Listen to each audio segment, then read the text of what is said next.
ആ ലാവിക്ക് വന്നിട്ടുണ്ടായിരുന്നു കേട്ടോ.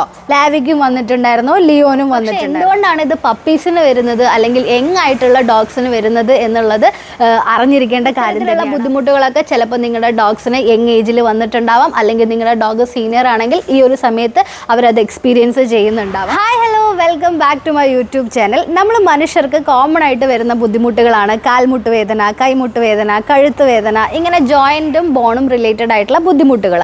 അപ്പോൾ ഈ പറഞ്ഞിട്ടുള്ള നമ്മുടെ ബുദ്ധിമുട്ടുകളൊക്കെ തന്നെ ഡോഗ്സിനും വരും എന്നുള്ളത് എത്ര ഡോഗ് പാരൻസിന് അറിയാം? വരില്ലേ? ഇവർക്ക് അറിയില്ലാന്ന്.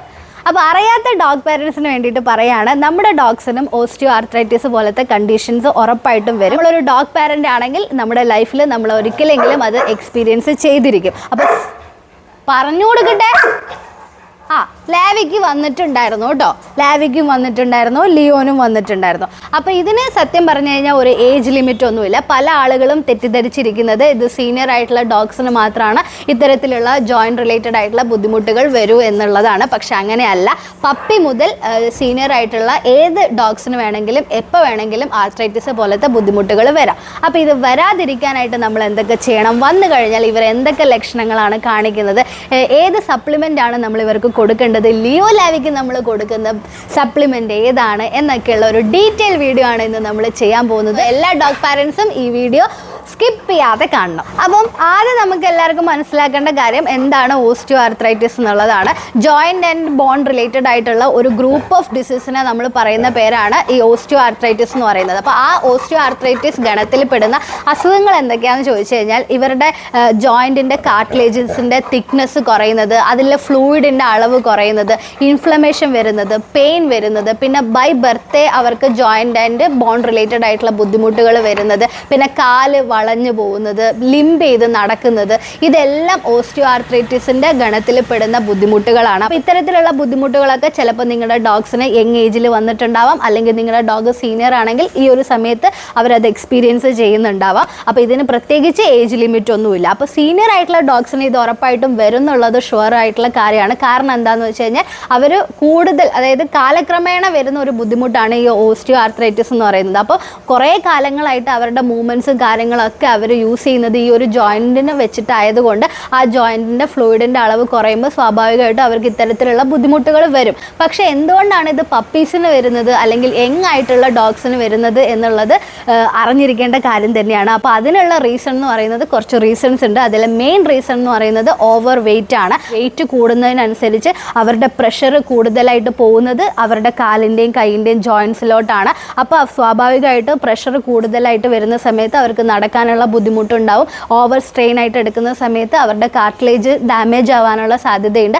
അങ്ങനെ ജോയിൻറ്റ് റിലേറ്റഡ് ആയിട്ടുള്ള ബുദ്ധിമുട്ടുകൾ അവർക്ക് വരും. രണ്ടാമത്തെ ഒരു റീസൺ എന്ന് പറയുന്നത് ഇൻഡോർ ഒക്കെ ആയിട്ട് ഡോഗ്സിനെ വളർത്തുന്ന ആളുകളോടാണ് ഇത് പറയാനുള്ളത്. അപ്പം നമ്മുടെ ഉള്ളിലൊക്കെയുള്ള നമ്മൾ യൂസ് ചെയ്യുന്ന ടൈൽ എന്ന് പറയുന്നത് വളരെ ഗ്ലോസി ആയിട്ടുള്ള സ്മൂത്ത് ആയിട്ടുള്ള ടൈലുകളായിരിക്കും. അപ്പോൾ ഈ ടൈലിലൊക്കെ അവർ ഓടുകയും ചാടുകയും നടക്കുകയൊക്കെ ചെയ്യുന്ന സമയത്ത് സ്ലിപ്പായി പോകാനുള്ള സാധ്യതയുണ്ട്. അങ്ങനെ സംഭവിക്കുമ്പോഴും ഇത്തരത്തിലുള്ള ബുദ്ധിമുട്ടുകൾ അവർക്ക് വരും. അപ്പോൾ ഇപ്പോൾ ഇവിടുത്തെ തന്നെ കാര്യം ചോദിക്കുകയാണെങ്കിൽ ഇവരുടെ കേജ് നോക്കുമ്പോൾ നമ്മൾ ബാത്റൂം ടൈൽസ് ആണ് യൂസ് ചെയ്തിട്ടുള്ളത്. ഇത് കാണുമ്പം ഗ്രിപ്പ് ഇല്ല എന്നുള്ളതൊക്കെ തോന്നാറുണ്ട്, പലരും നമുക്ക് പറയാറുമുണ്ട്. പക്ഷേ ഇത് ഗ്രിപ്പുള്ള ടൈൽ തന്നെയാണ്. പിന്നെ നമ്മളൊരു 2 വർഷം കൂടുമ്പോഴൊക്കെ ഇവരുടെ ടൈൽ മാറ്റി കൊടുക്കാറുണ്ട്. കാരണം എന്താ വെച്ചാൽ അതിൻ്റെ ഗ്രിപ്പൊക്കെ പോയി തുടങ്ങിയെന്ന് മനസ്സിലാവുമ്പോൾ. പിന്നെ ഇതിനും അത്യാവശ്യം ഗ്രിപ്പൊക്കെ ഉണ്ട്, നമ്മൾ നോക്കിയിട്ട് തന്നെയാണ് വാങ്ങിച്ചിട്ടുള്ളത്. പക്ഷേ ഇപ്പം ഇത് കുറച്ചൊന്ന് സ്മൂത്തായി വന്നിട്ടുണ്ട്. അതുകൊണ്ട് നമ്മൾ എത്രയും പെട്ടെന്ന് ഇത് മാറ്റുന്നതായിരിക്കും. നമ്മുടെ അതുൽ ഭായ് ഇപ്പോൾ സ്ഥലത്തില്ല, അതുൽ ഭായ് വന്നിട്ട് വേണം ഇതൊക്കെ ചേഞ്ച് ചെയ്യാനായിട്ട്. അപ്പോൾ എപ്പോഴും അവർക്ക് ഗ്രിപ്പായിട്ടുള്ള ടൈലുകൾ അല്ലെങ്കിൽ വുഡൻ ആയിട്ടുള്ള ഫ്ലോറിംഗ് ഒക്കെയാണ് ഏറ്റവും ബെസ്റ്റായിട്ട് നമ്മളെപ്പോഴും പറയാറുള്ളത്. മൂന്നാമത്തെ ഒരു റീസൺ എന്ന് പറയുന്നത് കാൽഷ്യം ഡെഫിഷ്യൻസി തന്നെയാണ്. അപ്പോൾ പപ്പി ആയിരിക്കുമ്പോഴും തൊട്ട് നമ്മൾ പ്രോപ്പറായിട്ടുള്ള കാൽഷ്യം സപ്ലിമെൻറ്റ് കൊടുക്കുന്നില്ല, ഡയറ്റിൽ കൂടുതലായിട്ട് കാൽസ്യം അടങ്ങിയിട്ടുള്ള ഭക്ഷണങ്ങളൊന്നും കൊടുക്കുന്നില്ല എന്നുണ്ടെങ്കിൽ ഉറപ്പായിട്ട് ഇവർക്ക് കാൽഷ്യം ഡെഫിഷ്യൻസി വരും. അത് വരുന്നത് കാരണം എല്ലുകൾക്ക് ബലക്കുറവുണ്ടാവും. അപ്പോൾ ഇത്തരത്തിലുള്ള ബുദ്ധിമുട്ടുകളും ഉണ്ടാവാനുള്ള സാധ്യതയുണ്ട്. നാലാമത്തെ ഒരു റീസൺ എന്ന് പറയുന്നത് ഇഞ്ചുറി ആണ്. അതിനുള്ള ഒരു പെർഫെക്റ്റ് എക്സാമ്പിളാണ് നമ്മുടെ ലിയോ. ഒരു മാസം മുമ്പ് നമ്മൾ ലിയോൻ്റെ ഒരു തരികിട പരിപാടി കണ്ടുപിടിച്ചു. അത് ഞാൻ നിങ്ങളോടത്ത് റിവീൽ ചെയ്തു. ആ ഒരു സമയത്ത് ലിയോൻ എന്തൊക്കെ ബുദ്ധിമുട്ടുകളായിരുന്നു വന്നത് എന്നുള്ളത് ആ വീഡിയോയിൽ ഞാൻ ഡീറ്റെയിൽ ആയിട്ട് പറഞ്ഞിട്ടുണ്ട്. ഇനി നമ്മൾ പറയാൻ പോകുന്നത് ഓസ്റ്റിയോആർത്രൈറ്റിസ് വന്നിട്ടുള്ള ഡോഗ്സ് എന്തൊക്കെ ലക്ഷണങ്ങളാണ് കാണിക്കുക എന്നുള്ളതാണ്. അപ്പം നമുക്ക് ലിയോ കാണിച്ച ലക്ഷണങ്ങളിൽ നിന്ന് തുടങ്ങാം. ലിയോ കാണിച്ചിട്ടുള്ള ലക്ഷണങ്ങൾ എന്താണെന്ന് വെച്ച് കഴിഞ്ഞാൽ, ലിയോ ഒരു ദിവസം എഴുന്നേൽക്കുന്നില്ല. എത്ര ശ്രമിച്ചിട്ട് ലിയോ എഴുന്നേൽക്കുന്നില്ല. കിടന്ന സ്ഥലത്ത് അതേപോലെ കിടക്കുകയാണ്.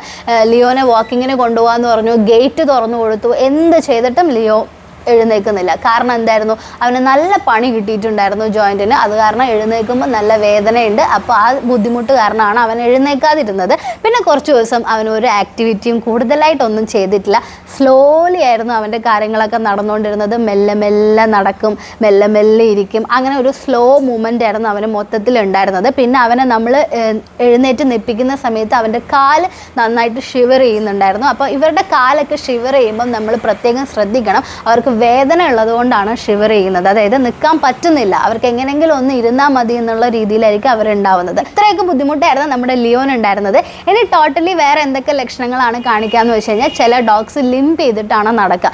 ഈ ഒരു ലിംപിങ്ങിൻ്റെ ഇഷ്യൂ ഒരു 2 വർഷം മുമ്പ് നമ്മുടെ ലാവിക്ക് ഉണ്ടായിരുന്നു. ബാക്കിലത്തെ ഒരു കാല് പൊക്കി വെച്ചിട്ട് ഇങ്ങനെ എന്താ പറയുക, ഒരു കാല് പൊക്കി വെച്ച് ഇങ്ങനെ തുള്ളി തുള്ളിയായിരുന്നു ലാവി കുറച്ച് ദിവസം നടന്നുകൊണ്ടിരുന്നത്. അപ്പോൾ അതും ഇതിൻ്റെ ഭാഗമായിട്ട് വന്നിട്ടുള്ള ഒരു ബുദ്ധിമുട്ടാണ്. പിന്നെ ചില ഡോഗ്സിന് ജന്മനാ ഉണ്ടാവുന്ന ഒരു ബുദ്ധിമുട്ടാണ് കാല് വളഞ്ഞു പോകുന്നത്. ഒരു കാല് നമ്മൾ നോക്കുമ്പോൾ ഒരു കാലിന് മാത്രം ഒരു ചെറിയൊരു വളവ് നിങ്ങൾക്ക് കാണാൻ പറ്റും. പിന്നെ ഇൻഫ്ലമേഷൻ ഉണ്ടാവും, പെയിൻ ഉണ്ടാവും. ഇത്തരത്തിലുള്ള ബുദ്ധിമുട്ടുകളൊക്കെയാണ് ഓസ്റ്റിയോആർത്രൈറ്റിസ് കാരണം നമ്മുടെ ഡോഗ്സ് കാണിക്കുന്ന ലക്ഷണങ്ങൾ. ഇവർക്ക് ഞാൻ എന്തൊരു കാര്യം കൊടുക്കുമ്പോഴും, അത് സപ്ലിമെൻ്റ് ആവട്ടെ മരുന്നുകളാവട്ടെ, 100% നാച്ചുറൽ ആയിട്ടുള്ള പ്രൊഡക്റ്റുകൾ കൊടുക്കാനാണ് ഞാൻ മാക്സിമം ശ്രദ്ധിക്കാറുള്ളത്. അതിനുള്ള റീസൺ ഞാനൊരു ആയുർവേദ ഡോക്ടർ ആയതുകൊണ്ട് തന്നെയാണ്. അപ്പോൾ എപ്പോഴും ഞാൻ അത് മെയിനായിട്ട് കോൺസെൻട്രേറ്റ് ചെയ്യുന്ന ഒരു കാര്യമാണ് കേട്ടോ. അപ്പോൾ ഇവർക്ക് ഇങ്ങനത്തെ ജോയിൻറ്റ് റിലേറ്റഡ് ആയിട്ടുള്ള ബുദ്ധിമുട്ടുകൾ വരാതിരിക്കാനായിട്ട് എന്താണ് ഒരു നാച്ചുറൽ സപ്ലിമെൻ്റ് എന്നുള്ളത് ഞാനിങ്ങനെ കുറേ തപ്പി നടന്നപ്പം എനിക്ക് എൻ്റെ ആയുർവേദത്തിൻ്റെ രീതിയിൽ കിട്ടിയിട്ടുള്ള ഒരു ഹോം റെമഡി എന്താണെന്ന് വെച്ച് കഴിഞ്ഞാൽ, ഇപ്പോൾ എല്ലാവർക്കും ഹോം റെമഡി ആണല്ലോ വേണ്ടത്. ഇപ്പോൾ ഒരു ഹോം റെമഡി എന്താണെന്ന് ചോദിച്ചു കഴിഞ്ഞാൽ ഞാൻ പറയും മഞ്ഞളാണെന്ന്. മഞ്ഞൾ കോസ്മെറ്റിക് രീതിയിൽ എന്തൊക്കെ ഗുണങ്ങളാണുള്ളതെന്ന് എല്ലാവർക്കും അറിയാം. പക്ഷേ മഞ്ഞളിന് വേറെയും ഗുണങ്ങളുണ്ട്. ജോയിൻറ്റ് റിലേറ്റഡ് ആയിട്ടുള്ള എല്ലാ ബുദ്ധിമുട്ടുകളും പരിഹരിക്കാനും മഞ്ഞളിന് പറ്റും എന്ന് എഴുതിയിട്ട് നമ്മൾ അവരുടെ ഡയറ്റിൽ കറിയിലോ അല്ലെങ്കിൽ ചോറിലോ ഒക്കെ മഞ്ഞൾ മിക്സ് ചെയ്ത് കൊടുത്തിട്ട് കാര്യമില്ല. അതിൻ്റെ ഗുണങ്ങൾ നമുക്ക് ആ ഒരു ഫോമിൽ കിട്ടില്ല. അപ്പോൾ മഞ്ഞളിൽ നിന്ന് ഡിറൈവ് ചെയ്തിട്ടുള്ള ഒരു കണ്ടൻറ്റിൻ്റെ പേരാണ് ട്യുമാസിൻ എന്ന് പറയുന്ന ഒരു കണ്ടൻറ്റ്. അപ്പോൾ ഈ ഒരു ട്യുമാസിൻ കണ്ടൻറ്റ് നമ്മൾ നമ്മുടെ ഡോഗ്സിന് കൊടുക്കുകയാണെങ്കിൽ ജോയിൻറ്റ് റിലേറ്റഡ് ആയിട്ടുള്ള ബുദ്ധിമുട്ടുകൾ നമുക്ക് പരിഹരിക്കാനായിട്ട് പറ്റും. അവർ ലിംപ് ചെയ്ത് നടക്കുന്നുണ്ടെങ്കിൽ ഒരു കുറച്ച് ദിവസത്തിനുള്ളിൽ തന്നെ ആ ഒരു പരിഹാരം നമുക്ക് കാണാൻ പറ്റും. അല്ലെങ്കിൽ ജനിച്ച ഉടനെ ഉണ്ടാവുന്ന കാലിലെ വളവ് അല്ലെങ്കിൽ കാല് വലിച്ച് നടക്കുന്ന ഒരു ബുദ്ധിമുട്ട്, ഇതൊക്കെ നമുക്ക് പരിഹരിക്കാൻ പറ്റും. ഇൻഫ്ലമേഷൻ കുറയ്ക്കാൻ പറ്റും, പെയിൻ കുറയ്ക്കാൻ പറ്റും. അങ്ങനെ എല്ലാ, അതായത് ബോൺ സംബന്ധമായിട്ടും ജോയിൻറ്റ് സംബന്ധമായിട്ടുള്ള എല്ലാ ബുദ്ധിമുട്ടുകളും, കാർട്ടിലേജിൻ്റെ ഡാമേജ് കുറയ്ക്കും, ഫ്ലൂയിഡ് അളവ് കുറയുന്നത് പരിഹരിക്കാനായിട്ട് പറ്റും. അങ്ങനെ എല്ലാത്തിനുള്ളൊരു പരിഹാരമാണ് ഈ ട്യുമാസിൻ എന്ന് പറയുന്ന ഈ ഒരു കണ്ടൻറ്റ്. അപ്പോൾ ഈ ഒരു ട്യുമാസിൻ കണ്ടൻറ്റ് എങ്ങനെ മഞ്ഞളിൽ നിന്ന് നമുക്ക് ഡിറൈവ് ചെയ്തെടുക്കാൻ പറ്റുമെന്ന് ചോദിച്ചു കഴിഞ്ഞാൽ അങ്ങനെയൊന്നും നമുക്ക് അറിയില്ല. അപ്പോൾ ട്യുമാസിൻ കണ്ടന്റ് അടങ്ങിയിട്ടുള്ള ഒരു സപ്ലിമെന്റ് കൊടുക്കുകയാണെങ്കിൽ അതൊരു ബെസ്റ്റ് ഓപ്ഷൻ ആണെന്ന് എനിക്ക് മനസ്സിലായി. അങ്ങനെ ഞാൻ അന്വേഷിച്ച് നടന്നപ്പോഴാണ് പെറ്റ് നാച്ചുറൽ റെമഡീസിൻ്റെ ഒരു അടിപൊളി പ്രൊഡക്റ്റ് കണ്ടത്. അപ്പോൾ ആ പ്രൊഡക്റ്റ് ഏതാണെന്നുള്ളത് ഞാൻ ഇപ്പോൾ നിങ്ങൾക്ക് കാണിച്ചു തരാം. അപ്പോൾ ഇതാണ് നമ്മൾ ലിയോ ലാവിക്ക് കൊടുക്കുന്ന ജോയിൻറ്റ് സപ്ലിമെൻറ്റ്. ഇത് 2 ഫോമിൽ ഇപ്പോൾ അവൈലബിൾ ആണ്. ഓർത്തോറോൺ പേസ്റ്റ് രൂപത്തിലും അവൈലബിൾ ആണ്, അതേപോലെ ഓർത്തോറോൺ ടാബ്ലറ്റ് രൂപത്തിലും അവൈലബിൾ ആണ്. അപ്പോൾ രണ്ടും ഡോഗ്സിന് കൊടുക്കാൻ വളരെ സേഫാണ്, വളരെ ഈസിയാണ് അവർക്കിത് കൊടുക്കാനായിട്ട്. പിന്നെ പെറ്റ് നാച്ചുറൽ റെമഡീസിൻ്റെ ഒരുപാട് പ്രൊഡക്റ്റുകൾ നമ്മൾ ലിയോ ലാവിക്ക് യൂസ് ചെയ്യുന്നതാണ്. സോ അതുകൊണ്ട് ഇത് ഒരിക്കലും ഒരു പ്രൊമോഷൻ വീഡിയോ ആയിട്ട് നിങ്ങൾ കാണരുത്. നിങ്ങൾ ഞങ്ങളുടെ പഴയ വീഡിയോസൊക്കെ എടുത്ത് നോക്കിക്കഴിഞ്ഞാൽ നിങ്ങൾക്ക് കാണാൻ പറ്റും നമ്മൾ കൂടുതലും ഉപയോഗിക്കുന്നത് ഈ ഒരു ബ്രാൻഡിൻ്റെ പ്രൊഡക്റ്റുകൾ തന്നെയാണ് കേട്ടോ. ഇനി ഇതൊരു യുണീക്ക് പ്രൊഡക്റ്റ് ആണെന്ന് പറയാനുള്ള മെയിൻ കാരണം എന്താണെന്ന് വെച്ച് കഴിഞ്ഞാൽ, നിങ്ങളിപ്പോൾ ഏതെങ്കിലും ഒരു പ്രൊഡക്റ്റ് നിങ്ങൾ എടുത്തു നോക്കുക, അതിൻ്റെ ബാക്ക് സൈഡിൽ നിങ്ങൾക്ക് ഇൻഗ്രീഡിയൻസിൻ്റെ ഒരു ലിസ്റ്റ് തന്നെ കാണാൻ പറ്റും. പക്ഷേ പെറ്റ് നാച്ചുറൽ റെമഡീസിൻ്റെ ഓർത്തോറോൺ എന്ന് പറയുന്ന ഈ ഒരു പ്രൊഡക്റ്റിൽ ഒരൊറ്റ ഇൻഗ്രീഡിയൻറ്റ് മാത്രമേ ഉള്ളൂ. അതാണ് ഞാൻ പറഞ്ഞ ടെർമറിക്കിൽ നിന്നും ഡിറൈവ് ചെയ്തിട്ടുള്ള ട്യുമാസിൻ എന്ന് പറയുന്ന യുണീക്ക് ആയിട്ടുള്ള ഒരു സിംഗിൾ ഇൻഗ്രീഡിയൻ്റ് ആയിട്ടുള്ള ഒരു പ്രൊഡക്റ്റാണ് ഈ ഓർത്തോറോൺ. അതുകൊണ്ട് തന്നെ നമുക്കിത് ഇവർക്ക് ധൈര്യത്തിൽ കൊടുക്കാം, വളരെ സേഫാണ്. ഇതൊരു മാജിക് സപ്ലിമെൻ്റ് ആണെന്ന് ഞാൻ പറയും. കാരണം എന്താണെന്ന് വെച്ചാൽ ഇപ്പം നിങ്ങൾ ലിയോ നടക്കുന്നത് കണ്ടില്ലേ, ലിയോ ചെയ്യാത്ത കുരുത്തക്കേടുകളില്ല. ലിയോന് ഈ പ്രശ്നങ്ങളൊക്കെ മാറിയത് വെറും 15 ദിവസം തൊട്ട് 20 ദിവസത്തിനുള്ളിലാണ്. ഇത് ലിയോന്റെ കാര്യം ഈ ഒരു 1 മന്ത് ബാക്ക് നടന്നിട്ടുള്ള കാര്യമാണ്. പക്ഷെ 2 വർഷം മുമ്പ് നമ്മുടെ ലാവിക്കുട്ടിക്കും ഇതേ പ്രശ്നങ്ങൾ ഉണ്ടായിരുന്നു.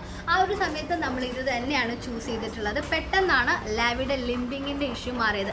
അത് കണ്ടപ്പോഴാണ് ഞാൻ ശരിക്കും പറഞ്ഞാൽ ഞെട്ടിപ്പോയത്. അതുകൊണ്ട് തന്നെ ഈ ഒരു പ്രൊഡക്റ്റ് അറിയാത്ത ഡോഗ് പാരൻസിലോട്ട് എത്തിക്കണമെന്നുള്ളത് എൻ്റെ ഒരു നിർബന്ധമായിരുന്നു. അങ്ങനെയാണ് ഞാൻ ഈ വീഡിയോ ചെയ്യുന്നത്. പെറ്റ് നാച്ചുറൽ റെമഡീസിൻ്റെ എല്ലാ ടാബ്ലറ്റിൻ്റെയും ഷേപ്പ് എന്ന് പറയുന്നത് ഹാർട്ട് ഷേപ്പ് ആയിരിക്കും കേട്ടോ.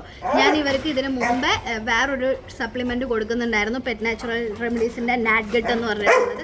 അതും ഈ ഒരു ഹാർട്ട് ഷേപ്പ് തന്നെയാണ്. അപ്പോൾ അത് അവരുടെ ഒരു പ്രത്യേകതയാണ്. ഇത് ലിയോ ലാവിക്ക് ഭയങ്കര ഇഷ്ടപ്പെട്ടിട്ടുള്ള ഒരു ടാബ്ലറ്റ് ആണ്. അപ്പോൾ ഇതിൻ്റെ ഡോസും കാര്യങ്ങളൊക്കെ ഇവിടെ എഴുതിയിട്ടുണ്ട്.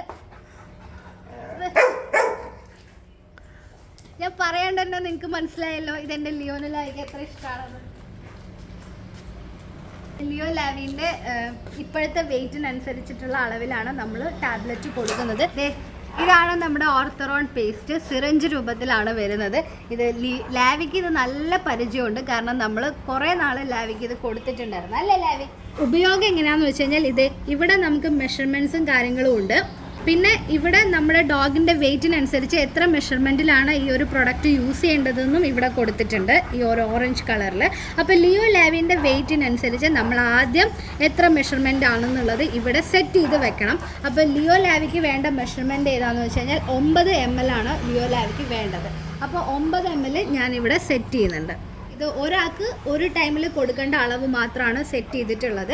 അതിനുശേഷം നമുക്കിവിടെ ഒരു ക്യാപ്പ് വെച്ചിട്ടുണ്ട്. ഇത് നമ്മൾ ഓപ്പൺ ചെയ്യാം. നമ്മൾ സിറിഞ്ച് ചെയ്യുന്ന പോലെ ഇതങ്ങോട്ട് പ്രഷർ ചെയ്ത് കൊടുക്കാം. നമ്മൾ എത്രയാണോ സെറ്റ് ചെയ്തത് ആ ഒരു അളവിൽ മാത്രമേ മരുന്ന് വരുള്ളൂ, എക്സ്ട്രാ വരില്ല. ഇതാണ് അമ്മേ ലിയോ ലാവിൻ്റെ സപ്ലിമെൻറ്റ്.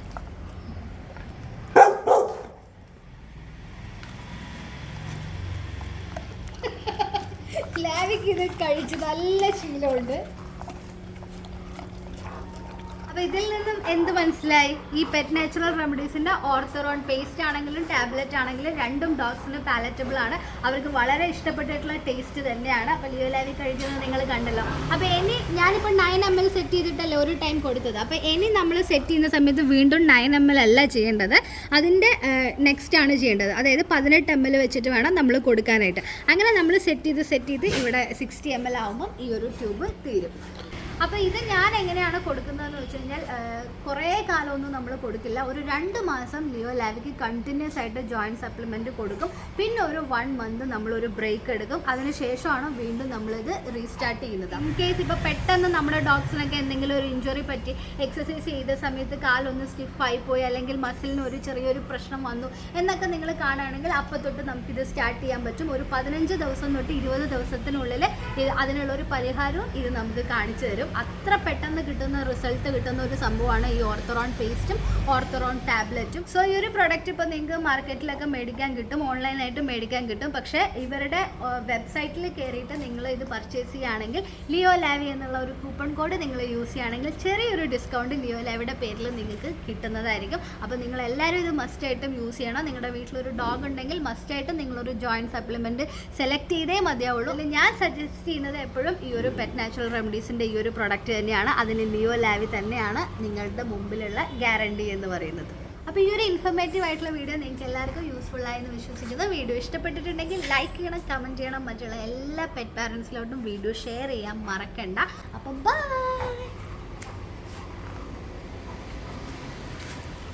വേണോ? ഇനി വേണോ? ഇത് അങ്ങനെയൊന്നും തരാൻ, ഇത് ട്രീറ്റ് ഒന്നും അല്ല.